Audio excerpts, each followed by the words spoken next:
Hi there, the review fella here. Thank you so much for stopping by. So I got myself the stunning 65-inch LG C1, quite possibly one of the best TVs for movies and game playing out there. With a small bump in peak brightness over the previous model, the C1 will bring a depth of colour, true blacks and contrast like you've never seen before. It is truly impressive, so I set out to find the best picture settings for the various mixed content I watch, ranging from cable TV to YouTube, also streaming services such as Amazon Prime, Apple TV, Netflix and Rakuten. And finally, gaming on my PS5 and Xbox. These settings should also work with the G1 as they now share the same panel. First, we're going to talk about SDR content, that is the content you usually watch through your cable or satellite TV box. The TV will auto-detect this type of content, and it generally comes in via your HDMI 1 port, if that's how you have it set up. So the TV is set to HDMI 1, but I've turned my cable TV box off so it's not distracting. First couple of things I'd encourage you to do before anything else is to check to see if there are any updates. This will ensure you are using the latest version of the operating system, which will contain enhancements and bug fixes. So open the settings by pressing the button on the remote that has a cog icon on it. Go to All Settings, then go to Support. Then across to Software Update. I'd recommend turning Auto Update on so the TV will update itself and you'll not have to worry about it again in the future. Press Check for Updates to ensure you have the latest updates installed. The next thing I'd do is go back to Support, then to OLED Care, then to Device Self-Care. Select Energy Saving and ensure the Energy Saving step is switched off. If you leave this on, then the TV will reduce the brightness of the screen to try and save energy. As the C1 and G1 don't have the levels of peak brightness that the Samsungs have, for example, you'll want to ensure that you're not limiting brightness through energy saving features. So turn this off. Now go to the picture menu on the left. You have a range of picture presets here that you can choose from, and it really is down to personal taste. You also have Filmmaker mode, which will attempt to display content as the creator intended. I personally don't prefer it, but you might do, so feel free to try it. For the most accurate picture, you'll want to choose Expert Dark Space Night. If your TV was calibrated, this is most likely the setting it would be calibrated to. However, I prefer Expert Bright Space Daytime. I find this brings some extra brightness and punch to the picture. So, if we take a step back and go to Advanced Settings, then onto Brightness, for SDR content, you'll want to ramp up the brightness, and I have mine set to 95. You'll need to make sure you have energy saving step turned off, as previously discussed, to make the most of this setting. I set contrast to 85, screen brightness to 50, auto dynamic contrast is off, peak brightness set to high, because you'll want to make sure that you're squeezing as much brightness out of the panel as you can. I have gamma set to 2.2, black level auto and motion eye care off. Motion eye care is again a power saving feature and you're going to auto dim the screen if you use this, so I leave it off. Take a step back and go to colour. This is left as default with colour gamut set to native. Select white balance from this menu and I have colour temperature set to warm 30. Now warm 50 is the most accurate, but if like me you find it a bit too warm, then this is where you can cool the picture down somewhat. However you prefer it, just use this slider to warm up or cool down the picture. As I say, warm 50 is the most accurate, but I prefer warm 30. Take a step back and everything else is left as default. Next, go to clarity. I've left all of this as default. I find it works fine for me. You can of course tweak these settings if you wish. And these settings here, such as Filmmaker Mode Auto and Adjust Blue Light, I leave off.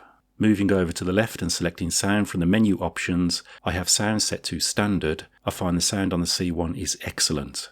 Select Advanced Settings. This is all set as default with Dolby Atmos turned on. Back over to the left menu and select General. Everything is left as default under AI Service. I don't change any of this. Now to Game Optimiser. If you have a PlayStation or Xbox, for example, you'll want to turn this on. If you're not a gamer, then ignore this. Taking a step back, everything else is left pretty much as default. Going back to Support and OLED Care, select OLED Panel Care. You can manually choose to clean the pixels, or I believe if you leave the TV in standby mode, it'll run itself now and again. You can only do this while the TV is off in standby mode, and if you turn the TV on in the middle of it, the process will stop. When I've done it, it's taken about 1.5 hours to run. I also suggest having Screen Move turned on. This will reduce the risk of burn-in by subtly moving the image now and again. You won't notice it, so I'd have this turned on for sure. Logo brightness I have set to low. This will also attempt to protect your screen from the effect of static logos.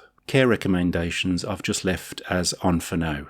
So that's my standard dynamic range picture settings for my day-to-day cable TV viewing. Next on to HDR content.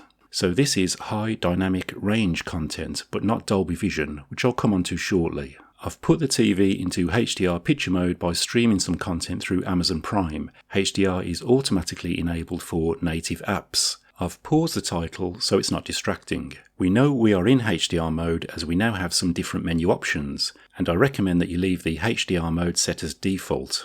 I have mine set to standard. Pixel brightness, contrast and peak brightness will be automatically pushed up to 100 by this mode, which is fine. Colour temperature will be set to cold 20, but as I'm leaving all this as default, this works just fine too. So to get the best from HDR, just leave these settings as default. But as always, tweak your settings to your taste, these are just mine.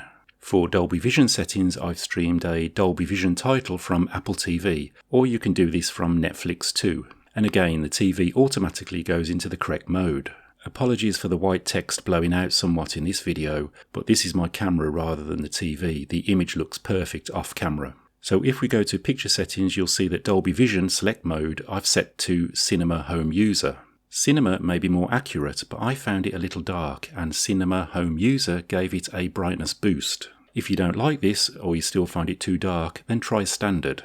But Dolby Vision is very much content for a dark room. You're going to struggle watching many titles in a bright room, particularly a room filled with natural sunlight. The C1 and G1 just don't have the brightness levels in this mode for bright daytime viewing. For SDR and HDR content, I don't find brightness an issue. Again, pixel brightness, contrast and peak brightness are all automatically pushed to 100 to compensate for the darker nature of Dolby Vision content. And again, warm 50 may be the most accurate colour temperature here, but I've set mine to warm 30, as I prefer it. Everything else is pretty much left as default.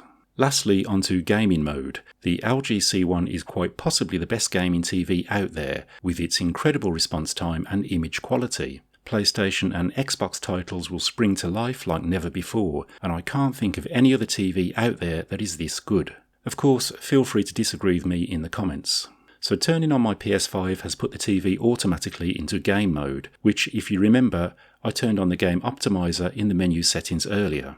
So again, pausing the content, if I select settings from the remote, it'll bring up the game Optimiser. The default settings work perfectly for me and I haven't changed anything here. Except for AI game sound. I find if I turn this on, I lose some subtle in-game sounds. The rumble of the engine in World of Tanks, for example. But it'll depend on what you're playing. So you can always experiment with this, but I prefer it off. And I just leave everything else as it is. So there you have it, my preferred settings for the LG C1, which should work just as well with the G1 too, as they now share the same panel. So what do you think of these settings? Are you thinking of buying the LG C1 or G1? Or do you already own one and perhaps have yours set up differently? Please let me know in the comments. Thank you so much for watching. Please consider a thumbs up if this was interesting or useful. It's a big help to my small channel if you could do that for me. Also consider subscribing for more TV and tech reviews. Thank you once again, please stay safe, and I hope to see you soon.